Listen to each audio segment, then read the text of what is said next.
Welcome back to another episode of Dialogue, the Diapoint podcast. Today I'm joined by a very special guest, Dennis Goldensohn. Dennis has been living with type 1 diabetes for the past 58 years. Throughout those years, he's volunteered across many organizations. Some of them you may have heard of, including the JDRF, JDF, Breakthrough T1D, and the DRI, which is the Diabetes Research Institute. Throughout those 58 years, he has been able to manage his diabetes without any complications. He lives in North Carolina and he's been married for 48 years and he has two children and three grandchildren. And he's currently actually writing for Diapoint. You can find his blog on the Diapoint ME content website. If you go to articles and blogs, you can find his blog just under that menu item. And it's called What Does It All Mean? I met Dennis a few years ago through the online diabetes community, and he always has some words of wisdom. He's got a lot of experience. He's aware of what's happening now and what's been developing from a technological perspective, what's up and coming. And because he's managed his diabetes so well, he has a lot of insight and wisdom throughout his whole 58 years of living with type 1 diabetes. So, without further ado, please help me welcome Dennis to the podcast.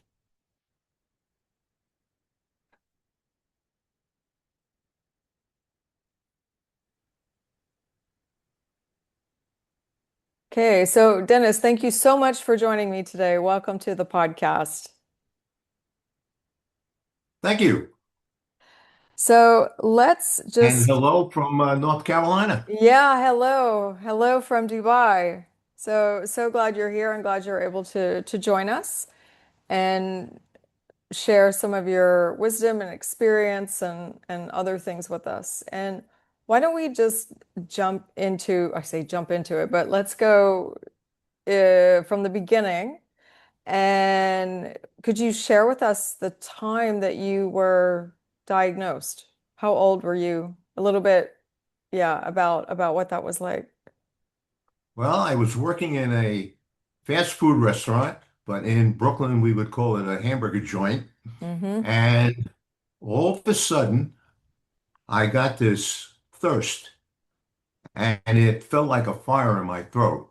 Mm. So, what do? I pulled a 12-ounce cup off the rack and I poured a Coca-Cola, right? Down the hatch it went, not realizing then that 12 ounces of Coke has 41 grams of carbs, which is all simple sugar. I felt much better, but then all of a sudden I had to run to the men's room. And this kept on going back and forth for, a couple of days, and then it went away. I didn't realize it was a honeymoon period from the time you first get your first, of it. And then when it came back in a vengeance. I Mm. was thirsty all the time, running to the bathroom, eyesight. I was at 6'4" in height, 6 feet 4 inches then. I was 10 pounds underweight. I lost another 20 pounds. Oh, My skin wow. started to become flaky. It was all dried out, so ketoacidosis was setting in, and it was setting in really quickly. So we went to a general practitioner. We didn't have PCPs or any of this stuff. It was the typical Marcus Welby, Robert Young doctor with the Oxford white shirt and tie with the stethoscope around his neck.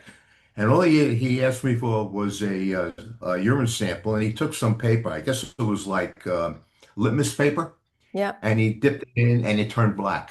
He says, Mm. "I want you to make an appointment with an endocrinologist, Dr. Sklar." Was this from, sorry to interrupt you, was this from a urine test or a blood drop? Urine test. Urine test. Okay.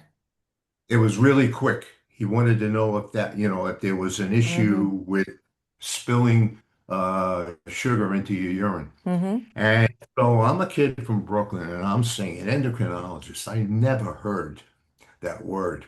It was like, is this a dinosaur or something? And I said, okay, then so you're going to see the endocrinologist. So we went the next day And he walked in, he checked my thyroid, he felt around it, and then he pulled out two different strips. One was 2 inches long, and the other was 3 inches long. The 2 inch long one had a aqua region area, and the longer one had two, aqua and tan. Well, he dipped the first one in, it turned black. You couldn't use the color chart on the side of the container.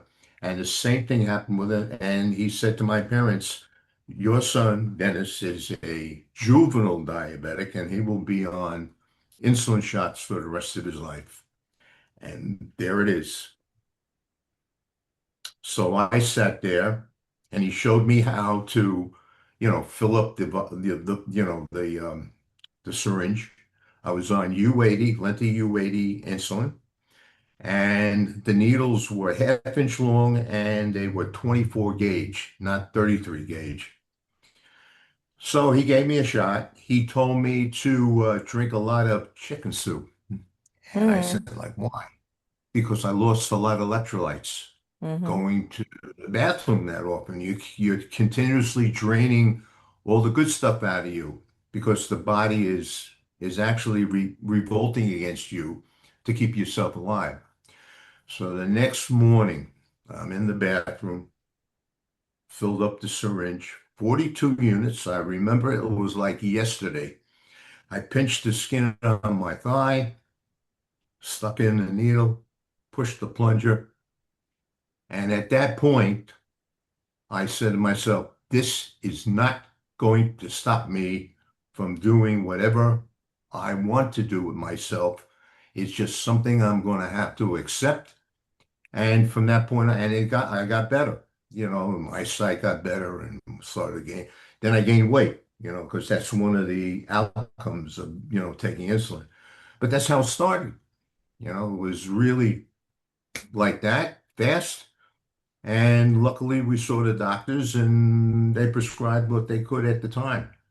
Yeah, and I find that, I mean, not amazing, but even now, we hear so many stories of people that don't, or physicians and other healthcare providers that don't understand diabetes or miss type 1 diagnosis.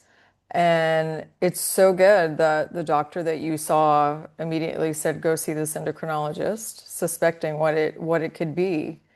Were there a lot of other people that you came across that had type 1 diabetes when you were younger or that your doctor came across? No, I mean, it was, you know, the older people in my family, type 2, they're on oral medication. It was expected. Hmm. But in a younger person, we didn't have anybody in the family. I didn't have any friends that had it. So I was like the black sheep. I was the one on the outside looking in, Yeah. having it. And how old were you at that time? 16. 16. It'll be 59 years come January of 2027. Wow.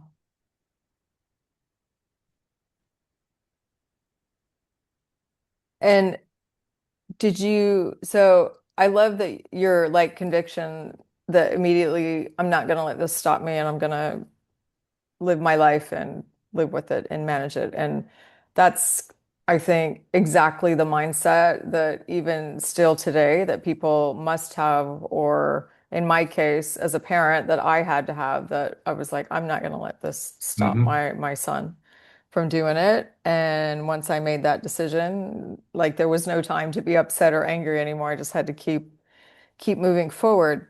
How or did you maybe back then you didn't? How did like friends take it, or did you share it, or was it a big deal, or was it a non-issue? Throughout my life being a journeyman with diabetes, I have never held it back. Everybody knew it was not a big deal, and I didn't want it to be a Hmm. big deal. I didn't want it to, and we'll discuss stigma. I didn't want to be stigmatized by saying, hey, you have diabetes, maybe you shouldn't be doing this, maybe you shouldn't be doing that, maybe you shouldn't eat this. The food detectives, they tend to think they're doing good, but they're really not doing any good. Yeah. But no, there was no influence or anything. And what I did is I actually broadcasted it. Nice. Yeah, normalizing it, right? Yeah, I mean, I said, here I am, I'm a Yeah. diabetic. And was there ever a time that someone said, you have diabetes, sorry, you can't do that, or we're not, that it wasn't accepted and that you felt you had to advocate for yourself a little bit harder? There were people who thought they were doctors, psychologists, uh, dietitians, nurses, and I kept on hearing all the stuff. And I said to myself, instead of arguing with them, Mm, diabetics are their best advocates. mm-hmm. They have to step up to the plate and they have to teach these people who are ignorant. Some people are arrogant, but they're very few. Yeah. But the most of the population, if you don't have diabetes or cancer or anything, you don't know. I mean, so knowledge is power. And what I try to do is explain it in simple layman's terms and say the body isn't producing insulin anymore. It's an autoimmune disease. The body triggered off the defenses. It killed off the islet cells, and that's where we are. Mm, Nobody's fault. Not that you ate too much sugar, not that you did this or anything. This is the way it is. And they start to understand. And hopefully, when they see somebody else who's in the same predicament, they could say, I understand. And they don't perpetuate this nonsense. yeah. Did you feel, I mean, having seen so much change in insulin technology, insulin pumps, CGMs, and all of these things, I mean, of course it's easier, but is it really easier to manage, say, now than when you were younger before we had all of this tech and everything else? I wrote for us a blog on what do the numbers mean. Mm-hmm. And I've come from manufacturing. And I know about statistical process control. I know about trends. I know about keeping the bandwidth thin. But the point is, it's not easy for everybody. Not everybody, can catch on to it quickly. Mm-hmm. So sometimes more is less. Mm, yeah. When you try to read the AGP reports, your GMI is it, well, what's a GMI? Well, it's actually an A1C calculated a different way, time and range, so on and so forth. And yes, I've probably seen more change in diabetes treatment in the last 60 years than the prior 100 years prior to that. Mm-hmm. But it does come with some challenges, and not everybody is hip to these type of responsibilities. Yeah. Changing CGM, doing a finger stick to make sure it's correct, pumps. Insets. I've always said we wear many hats as a person with diabetes. We're a nurse because we put on pumps and insets and CGMs and what have you. We're a dietitian. We have to count carbs. We have to make sure we're eating the right amount of each of the food groups. We are a trainer. Got to make sure we get up and burn off those carbs. We can't let them sit around. We're also a doctor. I'll give you an example. I have the same thing for breakfast every day. Sometimes my BG goes up to 165. Normally it's at 145. Why? So you think about it, and I said, well, I didn't wait long enough for the Mm, insulin to plateau. So the food was ahead of the insulin. yeah. So And the even timing was sometimes that's not even the logical explanation. It isn't, but the point being Yeah. is you're a doctor. You're trying to Yeah. ask yourself why. And then the Right. last thing is you're a psychologist. You have to deal with the job, the responsibilities of it all. So you wear many hats and you have to be able to accept it. And some people don't, for whatever the reason is. And that's another part of the stigma thing. They don't want to show that they're wearing a CGM. They don't want to take shots. They don't want to do this. But that's the burden Hmm. or the monkey on your back that you carry being a person with diabetes. It's a fact of life, you know. Yeah. Do you find that any of those jobs, and it probably would vary from time of day or person to person, any one of those jobs in particular is more challenging than the other? Uh, it depends on the dependency of if I go out to eat and I think I took the right amount of insulin and my BG goes up to 190, 200. Well, I try to manage my diet as a dietitian, but it didn't work out, Hmm. right? So what do I have to do? In my house, I have a 35-foot track that goes around the wall that separates the kitchen from the dining room and the living room. In 20 minutes, it's a mile. Mm. Oh, wow. Fast paced. I don't need a treadmill and everything because you know what they say, they become clothes hangers They do. Yeah, because they do. That's true.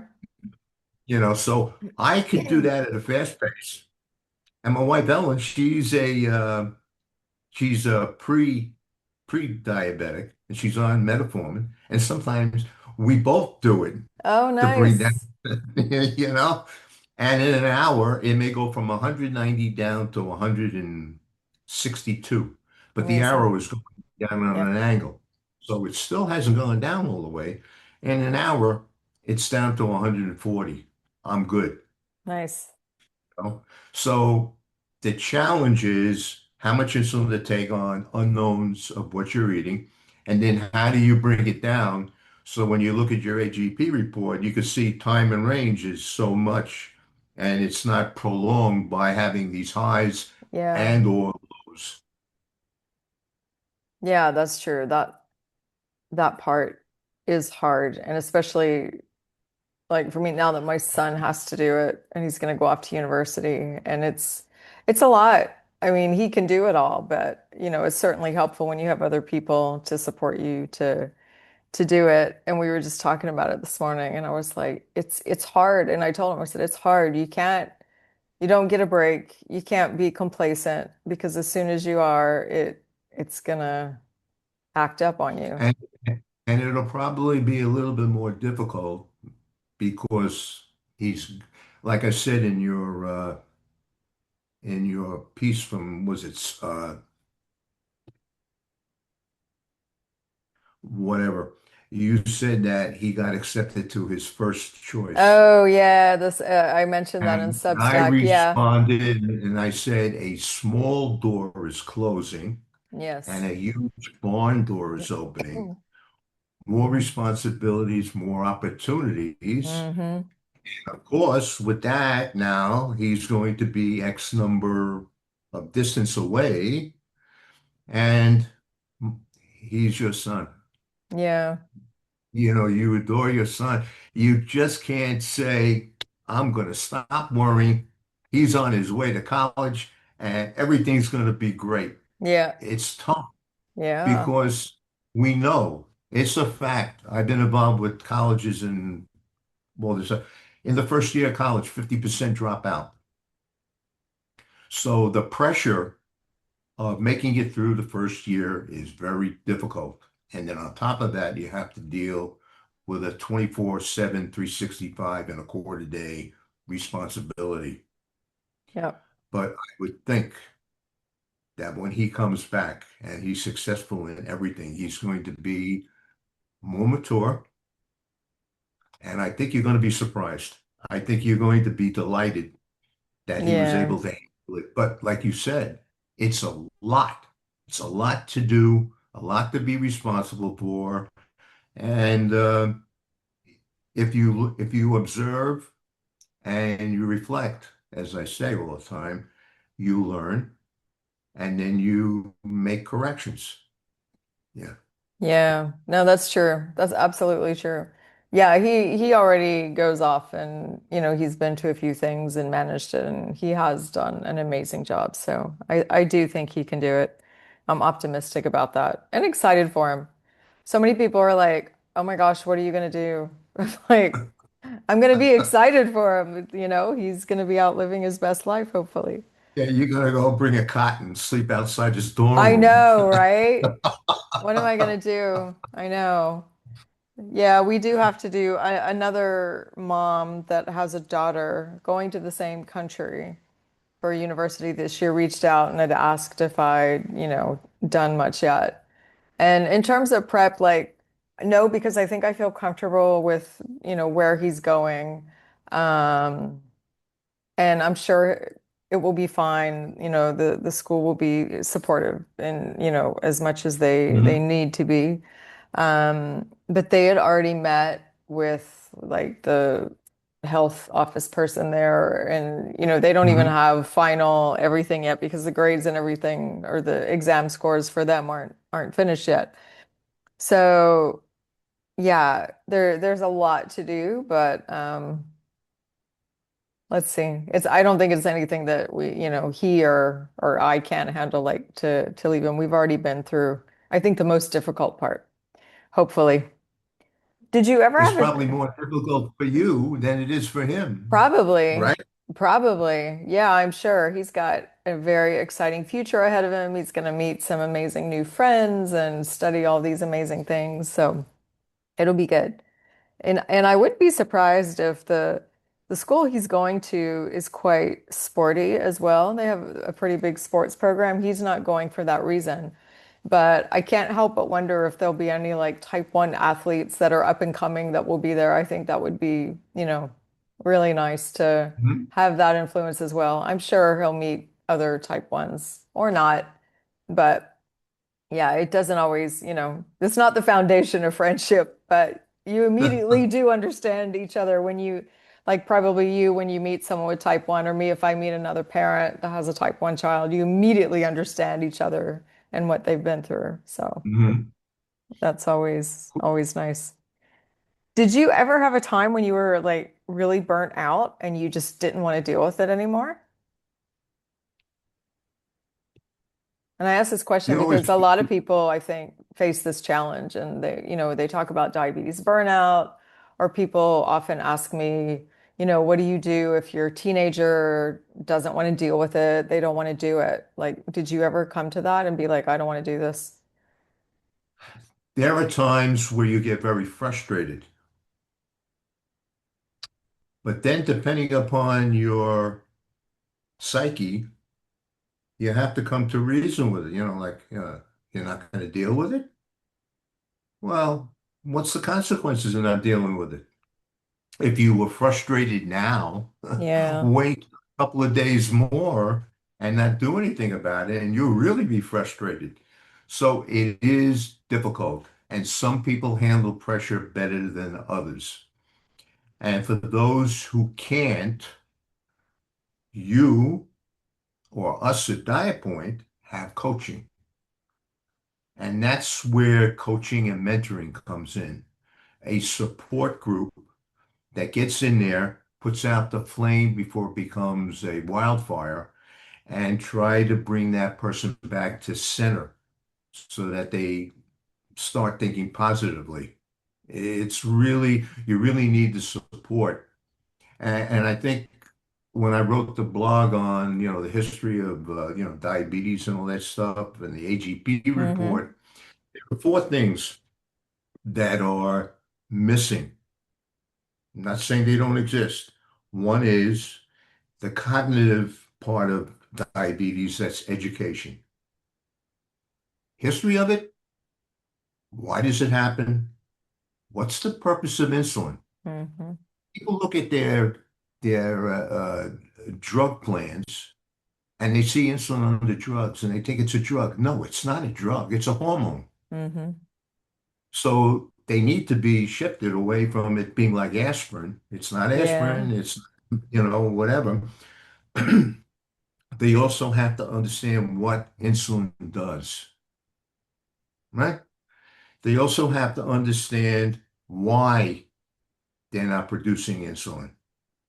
And then all the other things that go along, the education of a CGM, what's A1C, all of those things. Now that a person has that upstairs, we translate it like in a shop. You learn how to machine a part in a classroom, and then you go into the shop and you take the cognitive skill and you translate it into motor skills.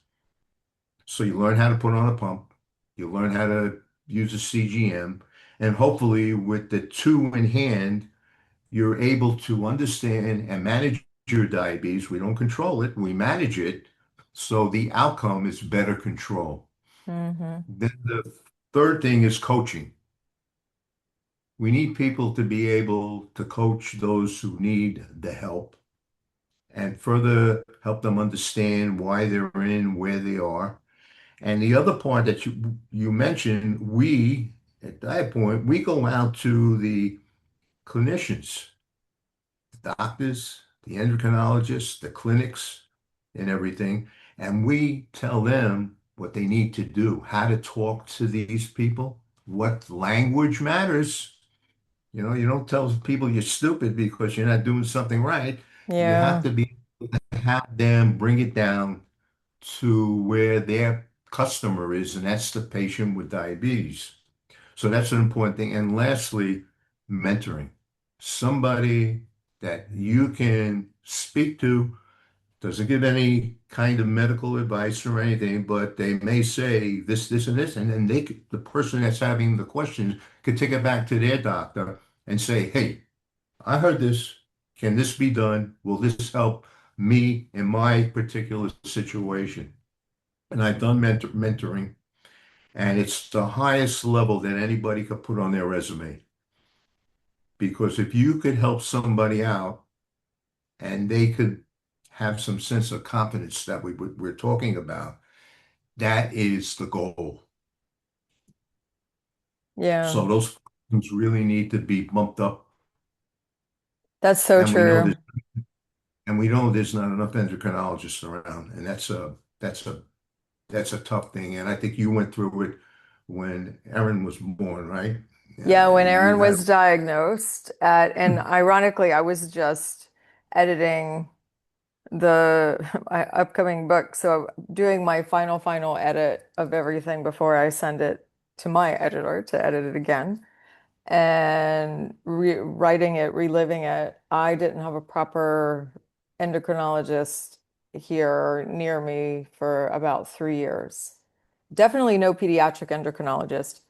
And there was one, maybe two that I was aware of. I think there were others here, but they were just like hidden from we had one private hospital here at the time. The others were public hospitals, which, those of us that are not local weren't pursuing in the public hospital sector so much. So for 3 years, I didn't have a doctor. I didn't have support. Because I grew up in the US, I did go back to the US and ironically got an amazing education, but it was like the crash Mhm. course. As you said, you learn everything, and in a short time you have to learn everything anyway, but this was exceptional. And in the case that they said, we're going to give you all this information and you're going to go back, and we know that you're going to be alone. So here's the email, here's a mobile phone number. Mhm. And that's kind of how I managed it very loosely, but I was alone in the truest sense. And it was challenging.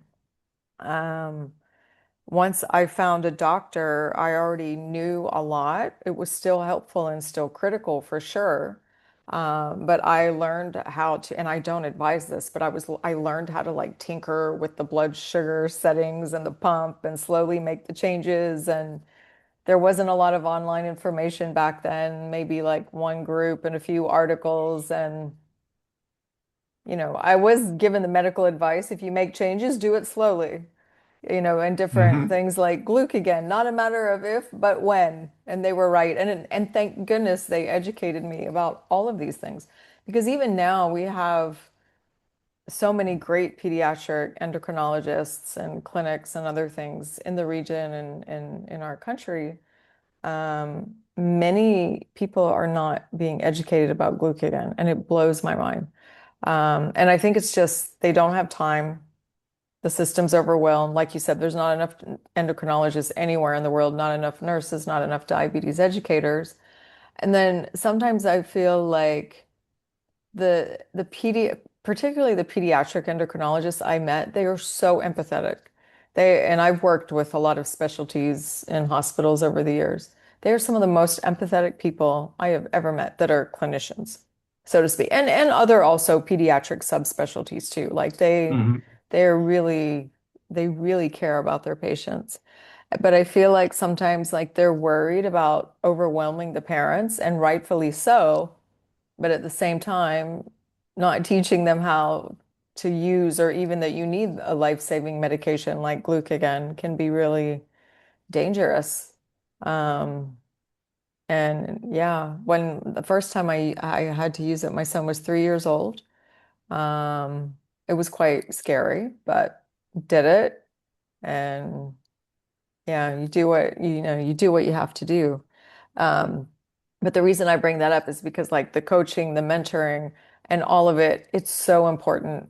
And I love that you highlighted like the difference and that it's not there to give medical advice because I think there are sometimes I see you can't understand a lot from a few seconds on a social media post, but sometimes it seems like people are sharing too much medical information. And then that makes people immediately question what their doctors prescribe to them in different things. And then doctors get confused and upset with coaches or mentors because they also then don't understand how it works. But I think because particularly coaching as a profession is new, um, it will become more integrated in the future. And I did see something that one of the big health insurances in the US is looking at how they will start paying for coaching and reimbursing for coaching. And I think that will really open up the doors to help it get more accepted.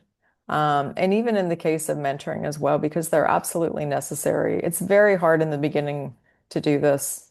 And I always say the learning curve, it's not a curve, it's a vertical line, like literally. Yeah, it's 90 degrees 90 straight degrees. up. I have a graph that has actually a 90 degrees. I'm like, this is the learning curve.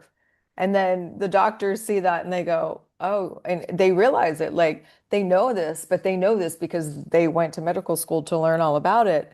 And then sometimes maybe they take it for granted how hard it is for us to digest, but it is absolutely 90 degrees and it takes a village, really. I would never recommend for anybody to have to go it alone, kind of like I did. And there still are places in the world where people have to because not a lot of cases yet, or not a big network, or access, very rural. People don't live, close to other medical communities Hmm. or medical centers. So there's a lot of reasons where people can become very isolated and And you know they shouldn't have to. what's really sad?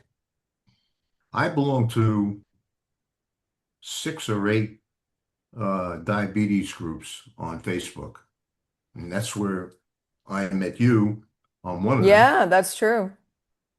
And And I will, you, and for that reason, sorry to interrupt you, I will never, I sometimes I say like social media is bad, but the number of good people that I've met, particularly through the diabetes community because of social media, I gotta say that outweighs the negative.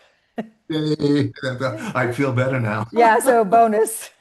Yeah, but the point being is that you hear the questions, Yes, and it's sad. yes, It's really sad. And my wife now, when we walk down the aisles, I wrote a blog for us on nutrition. yes. Check the label. Check the entire carbohydrates that are in there, Yeah. you know? And people put up, is this good to have? Not a good place to ask that question. because everybody has a tolerance Yep. with carbs. Some digest it quickly with insulin, and some have insulin resistance. So it may be good for some, and it may not be good for others. Yeah. And the only thing that somebody could tell them is just try it. But Yeah. I don't want to do that either because you could put somebody in a bad place. Yeah, even without diabetes, I think everyone must have needs a basic course in nutrition simply because, especially in the Western world, if you're out buying food and it's packaged, and even if it's processed at a low level, I'm not even talking about the ultra processed stuff. That's like a different animal. That needs to be understood. But just the basic nutrition facts Hmm. and how to read a label, what's a serving size, what are the kind of macronutrients and what does that all mean? And in general, what do you need to be healthy? I think it's critical for everyone. If I'm speaking to a group of people that it's not necessarily for diabetes, I still get a lot of basic food questions, like back to the like bread. I was in a corporate not that long ago, and there were two ladies. They were like accountability buddies and supporting each other. And they're like, "Well, she shouldn't eat so much chocolate," and the other one's like, "She shouldn't eat so much bread."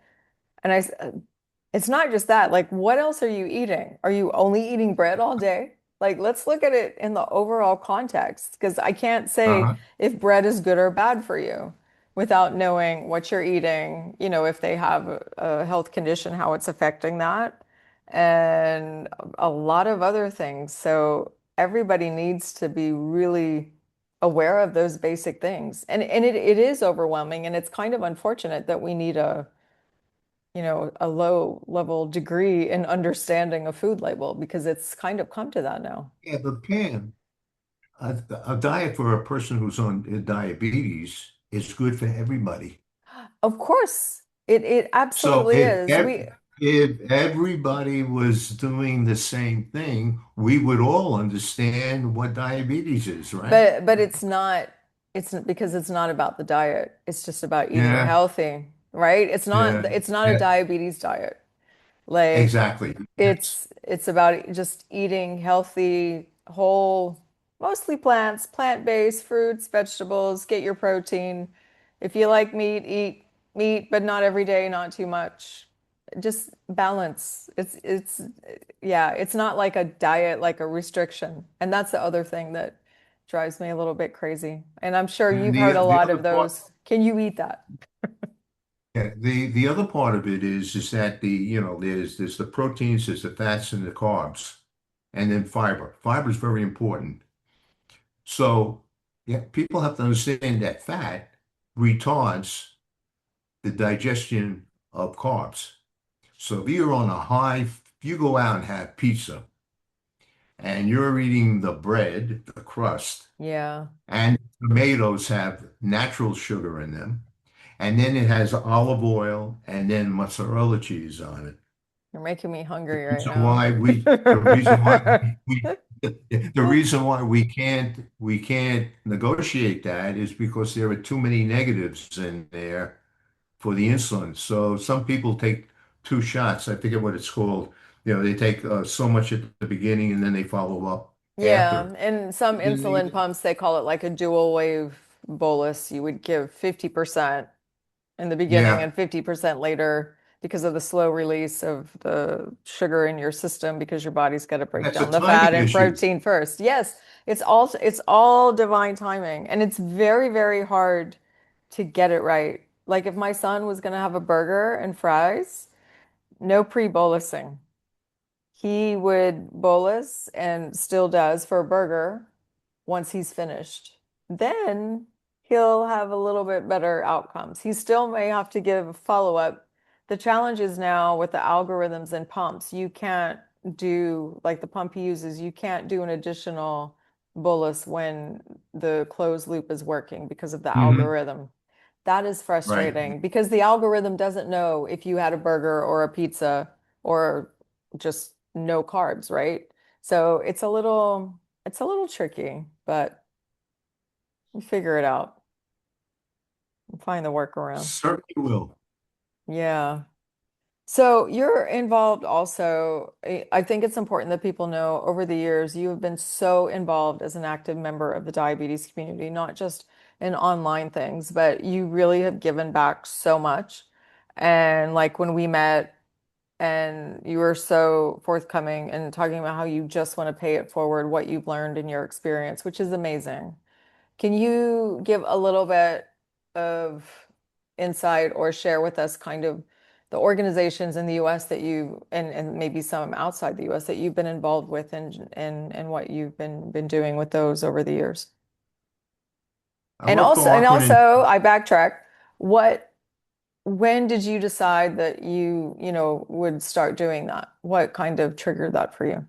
That should be the first question, I uh, guess. it happened by chance. Uh, I became a juvenile diabetic, and I heard about this JDF. It was on Long Island, Mm. in New York State. And I went to a couple of events, and I was doing photography at the time. So I started to photograph the golf tournaments that raised money and Nice. some of the other stuff. And then one day we finished a project for General Electric Engine Group at Arkwin. So the owner, great guy, Dan Berlin, he took us all who were on the project to his country club where he was a member, and we had a celebration. Well, at the end of the bar was the president of the Long Island chapter of JDF. Now, it was JDF then. In 1980, it became JDRF. It was Mm. Research Hmm. Foundation. Now it's Breakthrough T1D. Yes. So I was talking to her, and he came over and says, "What's the matter? You a party pooper? You don't want to be with us?" And I explained I'm talking to somebody who is the president of, and at that point,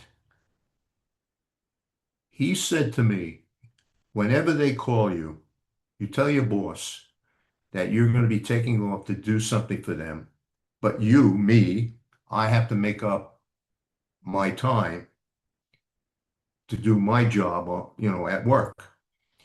And that's how it all evolved. I went through the JDF, the JDRF, the Diabetes Research Institute. That's down at the University of Miami in Hmm. Florida. I've been there And, before. They do amazing you know, work. I work with them. I also had my 50-year medallion from the Joslin Clinic there too. And when I moved to North Carolina, I looked for DRI, and there was no chapter here, but there was a JDRF chapter here, and I got involved with that. So it's been 50 plus years doing this, but then something changed, and I found that the larger organizations, they're like contractors. They get the funds and they put it in a pot. And then you say, we went to them with a proposal. They would dish out the money to an RFQ, and then hopefully the money they invested, there would be a return on the Hmm. investment. Well, that's a operational type of thing. I knew when the golf tournaments were. I knew when the galas were. I knew when this was. It was all project management type of thing. Hmm. Set up the new year, put down the dates, and that's it. You're done, right? And then, we just got done talking about, we talk about education and training and coaching and mentoring. And I said, there's got to be a better way. There are people that really need more than just having an organization going out and finding a cure. You still have to maintain your health until the cure is found, and we Yeah, don't know exactly. We when don't that's going to know happen. when, right? There's exciting research, but that's what I always tell So I people. just want to Yeah. I just want to let everybody know who's listening to this. I bumped into this gal, Pam Durant, and I read the first. You had asked me to review the website, Oh yeah. And I read the home page, and I was blown away. Why? Purpose and community.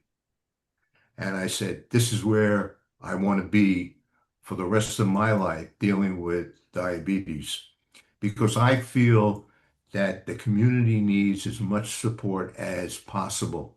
And it's these little companies who provide this service and help and guidance that makes the difference so that people maintain their health until a cure comes. We don't want people to have kidney disease and amputations and then they come out with a cure. Well, at that point, it's too little too late because now they're cured from diabetes and they have these other things that occurred because of diabetes. So through the years, I've been very fortunate to be able to have a company that supported it, donations or what have you. And I've met a lot of people. I've met a lot of people in Australia. I met people in Canada, US, Great Britain, and now I am in this place called Dubai. And Yeah.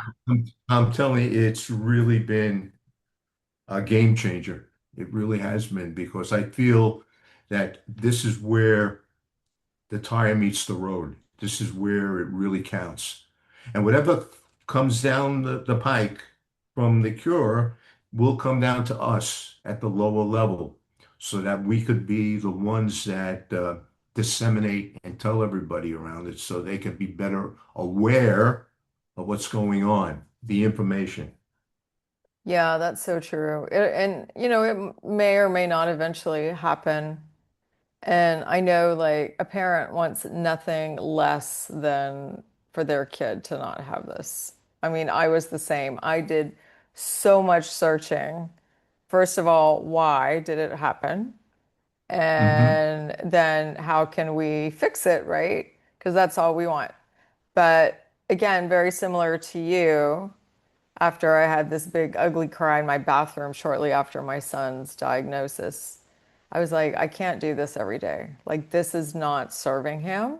He needs to live a beautiful life, be happy, be healthy, and we can't sit around and like wait for this to be cured.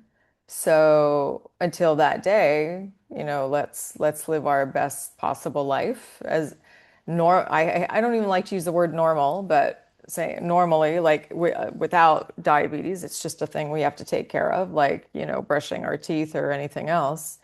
Um, and then if we see a cure, that would be amazing. There's exciting research happening all the time. But until then, for sure, we want to live healthy. And that's what I tell a lot of parents because I really see that desperation when they share something like, oh, this is so exciting. Or sometimes, doctors, maybe with the best intention, they promise a mom that in 2 years' time, there's going to be a cure. And I get so uncomfortable when I read those things because it's just to even get a device approved requires so many tests, trials, and regulations. And then even still, in this part of the world, we're sometimes 1 to 2 years behind on getting it here just because of the legal processes of everything. And that's Hmm. okay. Diabetes can still be managed with an earlier generation of CGM, or if you don't have a CGM, still by, checking with a glucose meter, can be done. But yeah, wherever we are, we have to live our best life. And I'm so honored to do this work here. If there's divine intervention or anything to believe in that, kind of put me here to do this or not, I'm just so honored to do it here because oftentimes what we see the news and of course the US has the money and funding and the organizations to do a lot of the deep research. So a lot of things do start there. But there's how many other countries in the world where other people need support and just to be able to be like a small drop in the bucket to help people do that. Mhm. and manage and live a good life, like a great life, is quite an honor and privilege to do it. And I had all these years experience in healthcare as well, so better I put that to use than to sit, just at a desk all the time. That's why I left the corporate world, so could just focus on this a bit more. Yeah, well, corporate world, has its ups and downs. It does. It does. I loved my corporate colleagues I worked with, and it was great. And I got to work on a lot of amazing projects because I was in the Middle East and also a lot of new hospitals and things that will help people. So I don't want to say corporate is bad. It's definitely not. I learned a lot and did a lot of good things there too, but there was other things that needed to be done before over the last 10 years. So that's why I do this. But we're really excited to have you with us and sharing your wisdom and your expertise and your lived experience is so broad and deep that there's something new to learn every day. And having said that, so what do you feel, I'm sure it's multitudes, the most important things that living with diabetes have taught you over the years?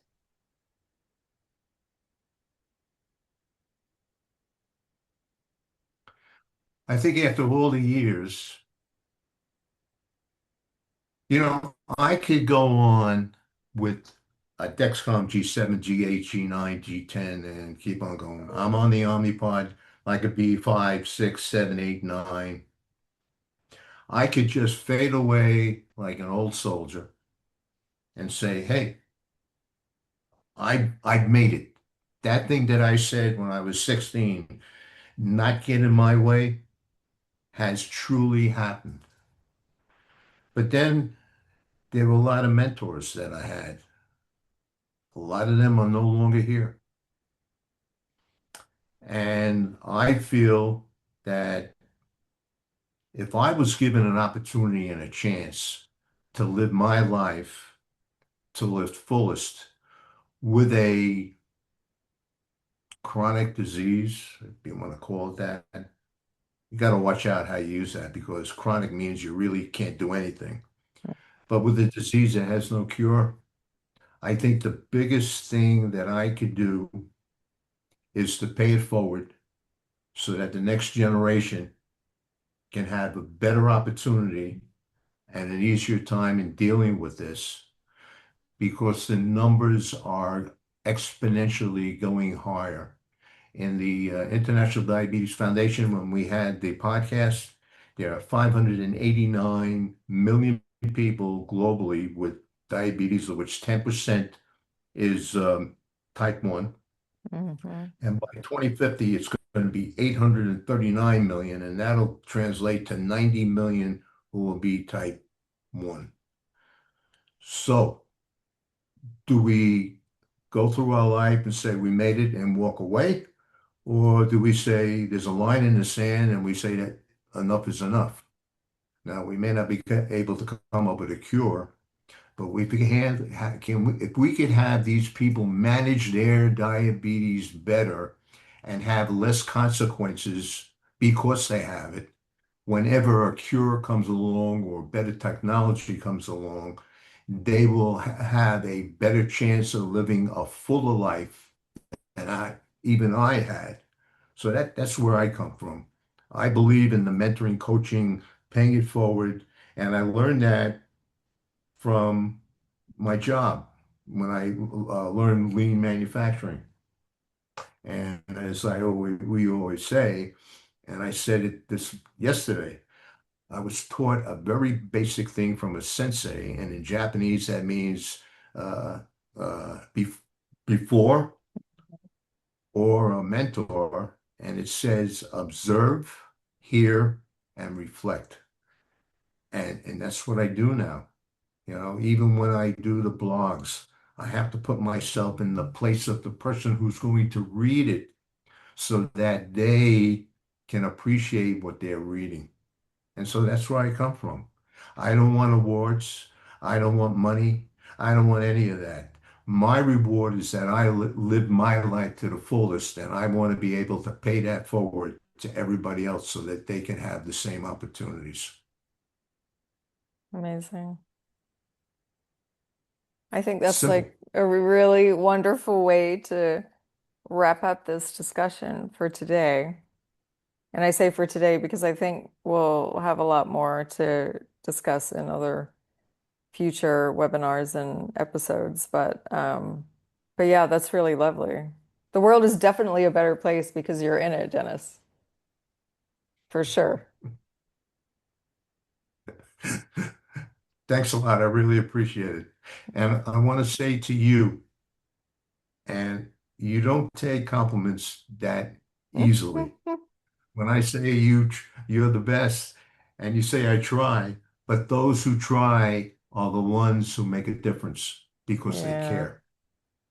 And the point being is, I wrote a thing on pride and proud of being a diabetic. Hmm. I think you take a lot of pride in what you do, and I think you should be very proud of what we do Oh, for, thank you. and it doesn't matter whether I'm doing it for somebody who's 3 miles down the road or 7,334 miles away.